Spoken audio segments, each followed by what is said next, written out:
Today on Parade, we've got Anthony Muckle, who we did an On Parade with, God, before the pandemic, I think. And Anthony had just come out of prison and was going into therapy. So we're catching up with Anthony. I've been involved helping out with the high intensity service, been around the NHS trusts, trying to publicise the Veterans Mental Health and Wellbeing Service, been on prison radio.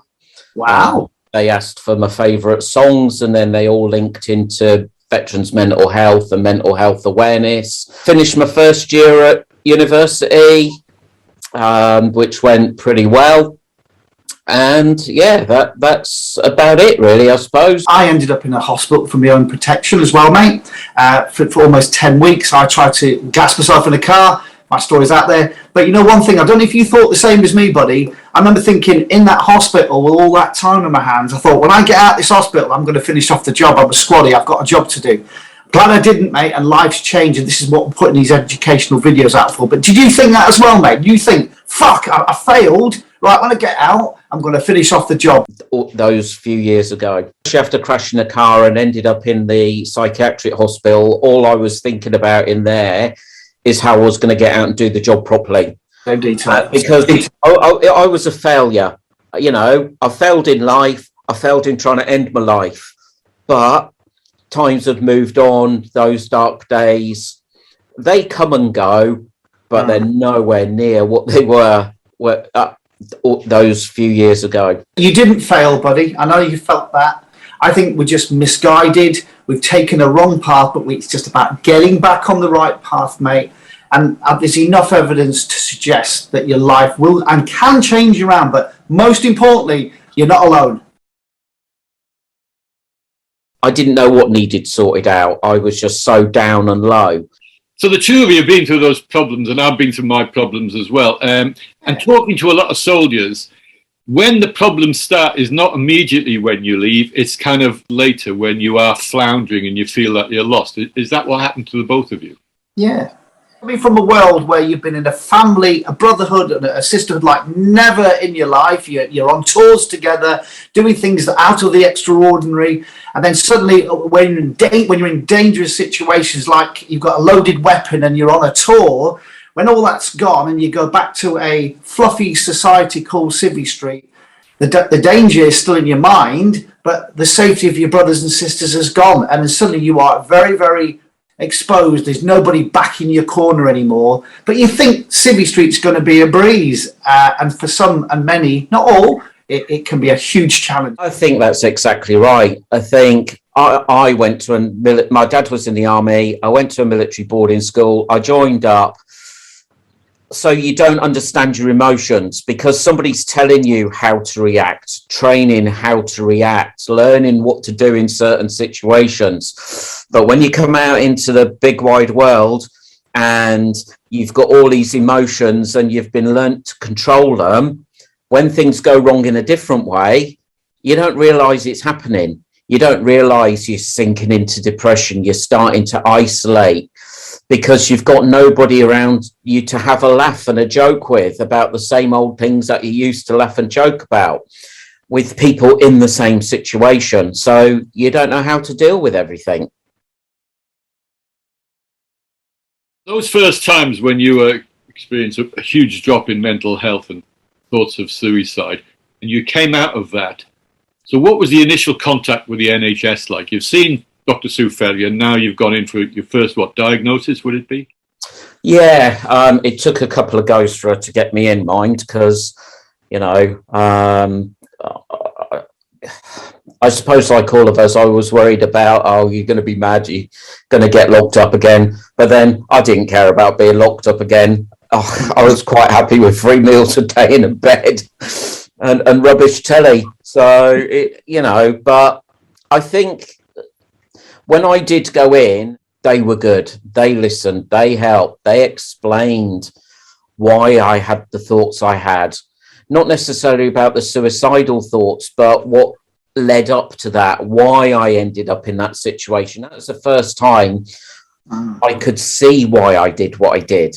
So then going forwards, I know how to try and avoid those situations or deal with the situations differently. But the important thing was, it was people listening, people believing my story. Yeah. I've been self-medicating for a while just to try and numb myself. And the doctor wouldn't give me any more stronger sleeping pills, forced me to go down for the diagnosis. I was terrified, absolutely terrified. I think within that diagnosis, I burst into tears. I'd never done that before because I'd locked everything in. But when I came out and caught the bus home, it was like a ray of sunshine. I thought, it's not me. It's the way I've developed and the way my brain is coping. And she's told me I can sort this out. There's tools to do it. And I thought, it's just like a mission. It's just like training. I can come out of this. And now I'm a much better person than I was before. Did you feel the same, guys?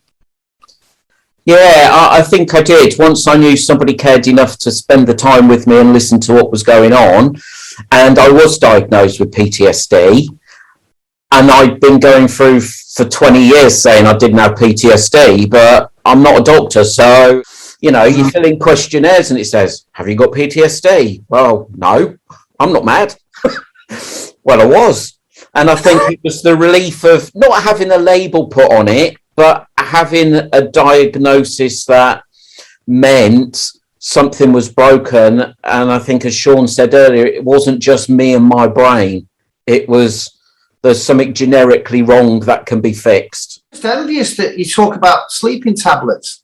I'm banned from having them, mate. Sleeping tablets, they were like an hors d'oeuvre before I got into the real drugs and the whiskey and this stuff. And then I'd feel myself going dizzy and I thought, I'm passing out now. This is good. Bang. And I'd wake up in the morning and think, I wonder if I can go through a night without doing it. And of course, you get to 8 or 9 o'clock and where's the pills? Where's the drugs? It's crazy way to live. But you then went on a journey, didn't you, Anthony? So how long did that journey take, the therapy? Well, I had a year at first. And during that year, they called it compassion therapy. It was learning to look after me. People said, oh, you've got to love yourself, forget about everyone else. I didn't know what that felt like. I didn't even know what they meant by loving yourself. It's like, that sounded just a little bit wrong at times. Yeah, you talk about learning to love ourselves. It's very alien to think like that, because when we were in the military, can you imagine the sergeant major say, right, lads, you've just been knocking the shit out of each other doing milling. This afternoon, we're going to love ourselves. Get on the parade square and start hugging each other. Like, what? Do you know what I mean? You never wanted to be taught loving yourself, did you, in the army? You never want to get... You weren't allowed to love yourself. God, love yourself. Recently went to a recovery cafe where they've got a Veterans Day on every single Friday. Yeah. And it's run by a veteran who was injured in Afghanistan. But the things we talk about have been quite dark, but funny. You know, people say about banter, but that's the banter. It's not picking on people. It's not bullying people. Sitting there, we're talking about, you know, being on a submarine. Next thing, we're talking about SLRs. I mean, how did that happen? And the man's picking up his crutch to show us how long one might have been. And it's like, you don't get that. And I think when we're going through a bad place, that's the environment sometimes we need to be in, because other people don't get I think our darkness. Yeah, I think you're exactly right. I was trying to explain to somebody that the difference between military banter and civvy banter. I said civvy banter is often cruel and malicious, and they're trying to put the other person down for some personal gain within the structure of the employment. I said military banter is all about making friends. It's all about laughing with somebody. It's all about pointing out whatever misfortune it was, don't worry, mate, we're all with you and we're having a laugh about it. And I said, that is the difference. I think when you're in your own world, in your own darkness, you can listen to a therapist, great, but to me, I need to see other veterans or other people. I get my strength from where they're at. Yeah. So I know I've still got somewhere to go. Otherwise, I would just give up. You said it's on a journey and you can see people who are behind you and people who are in front of you. And it's kind of like when we first started training, isn't it? you think, I'll never be able to salute and march and do all that square bashing and do all that rifle drill. And then you see people in the regiment, you go, oh, so when I've gone through this course of training, I'm going to be like that. And I think what happens with the users group is we can see people and go, they came through some dark stuff, look at them now. They're compassionate, they can talk to me, they're explaining things, they're talking to others, they're helping other people out. I think it's a nice place to be, isn't it?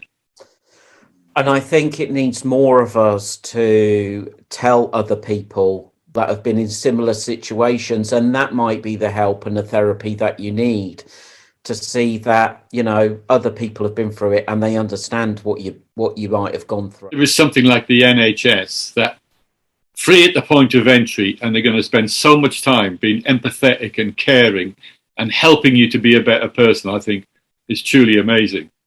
Yeah. And they're doing as much as they can to make sure we get some treatment or help or guidance, support, whatever it might be. What the NHS are doing is equipping you with skills and procedures to help you get over these dark places and actually be a better person. I feel a much rounded person than I did before. Before I was very driven to accomplish things, missions, not all good ones, by the way. Yeah, I think that's exactly what they're doing. They're teaching me how to cope, and sometimes the stuff we've been through it will never go away. Depression might always be there. I think it's about learning to cope with an illness. My life can be better, and I can better help other people to seek help. Hopefully, before it gets to their extreme, then it's all been worth it. It's exactly what we're pushing in the armed forces at the NHS, is some sort of halfway house basic training for people coming out, to equip them with basic skills to survive. Yeah. That was really good. I feel full of energy, actually. You cheered me up. We've had a laugh. One thing I'm going to say to our Anthony, have you got any message for anybody out there today, brother, who is struggling? Anything at all? What would you say? Reach out, talk to your friends, and just get some support. Yeah. And you are not alone. You are not alone. I mean, definitely. Brilliant. You're fantastic, mate. You are fantastic, buddy.